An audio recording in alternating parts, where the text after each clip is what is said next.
தொடர் விடுமுறை காரணமாக சென்னையில் இருந்து சொந்த ஊர்களுக்கு பொதுமக்கள் படையெடுத்ததால் புறநகர் பகுதிகளில் கடும் போக்குவரத்து நெரிசல் ஏற்பட்டது.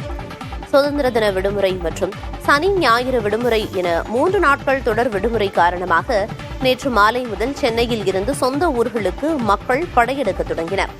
இதனால் குரோம்பேட்டை ஜிஎஸ்டி சாலையில் கடும் போக்குவரத்து நெரிசல் ஏற்பட்டது. வண்டலூர், ஊரப்பாக்கம், சிங்கபெருமாள் கோவில் உள்ளிட்ட பகுதிகளிலும் போக்குவரத்து நெரிசல் நிலவியது.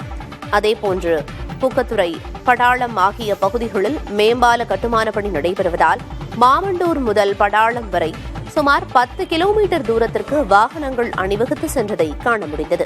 இதனால் வாகன ஓட்டிகள் பெரும் சிரமத்தை சந்தித்தனர்.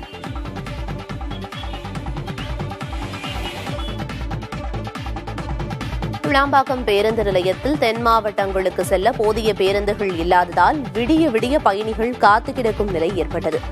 3 நாட்கள் தொடர் விடுமுறை காரணமாக சென்னையில் இருந்து ஏராளமான மக்கள் சொந்த ஊர்களுக்கு படையெடுத்தனர்.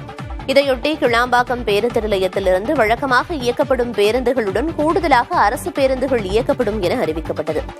எனினும் தென் மாவட்டங்களுக்கு செல்ல போதிய பேருந்துகள் இல்லாததால் அதிகாலை 2 மணியை கடந்தும் பயணிகள் பேருந்துக்காக பரிதவித்தனர். பேருந்து நிலையத்திற்குள் வரும் ஒரு சில பேருந்துகளில் இடம் பிடிப்பதற்காக பயணிகள் முண்டியடித்துக் கொண்டு ஏறியதையும் காண முடிந்தது.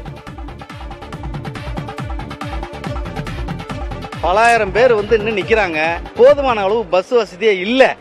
கேட்டா அரசு சொல்லுது இவ்வளவு 2000 பஸ் விடுறோம், 3000 பஸ் விடுறோம், 3 நாள் தொடர்ந்து லீவ் இருக்கு அப்படின்னு சொல்லி சொல்றாங்க. ஆனா எவ்வளவு பேர் மக்கள் தவிச்சுக்கிட்டு இருக்காங்க சார். 12 மணி சார், தூங்குற நேரம் சார். எல்லாம் குழந்தை குட்டியை வச்சுக்கிட்டு இருக்கிறாங்க. இப்ப பாருங்க, இந்த பஸ் மதுரை போகுதுன்னு சொன்னாங்க. அது அடிச்சு பிடிச்சிக்கிட்டு அவங்க என்னமோ அந்த ஊர் கிராமத்துங்கள்லாம் அந்த டவல செப்பல் தூக்கி சீட்டு போடுவாங்களா, அந்த மாதிரி போட்டு வச்சுக்கிட்டு இருக்காங்க. இப்ப அது மதுரை போவாது, தஞ்சாவூர்ன்றாங்க. அப்போ இது அதிகாரிகள் என்ன பண்றாங்க? இங்க ஒரு அதிகாரி ஏதாவது இருக்காங்களா சார்? போதுமான மக்கள் இங்க வர எவ்வளவு பேர் நிக்கிறாங்க. ஏதாவது ஒரு அதிகாரி பஸ் அங்கே வருது, இது இங்க வருது, ஏதாவது சொல்றாங்களா பாருங்க. ஒரு அதிகாரி கூட சார்.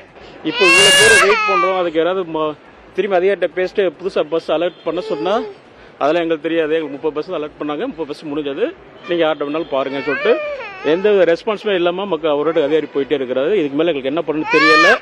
நான் மன்னார்குடி போனோம், கும்பகோணம் வண்டிக்காக வெயிட் பண்ணிட்டு இருக்கேன். அங்கிருந்து போலான்னு. ஆனா கும்பகோணம் வண்டி ஒண்ணு கூட இங்க இல்ல. இந்த வண்டி எதுவுமே மூவ் ஆகல இது வரைக்கும். ஆனா திருச்சி ஃபுல்லா திருச்சி பஸ் தான் இருக்கு. ஆனா மூவ் ஆகல ஒண்ணு கூட.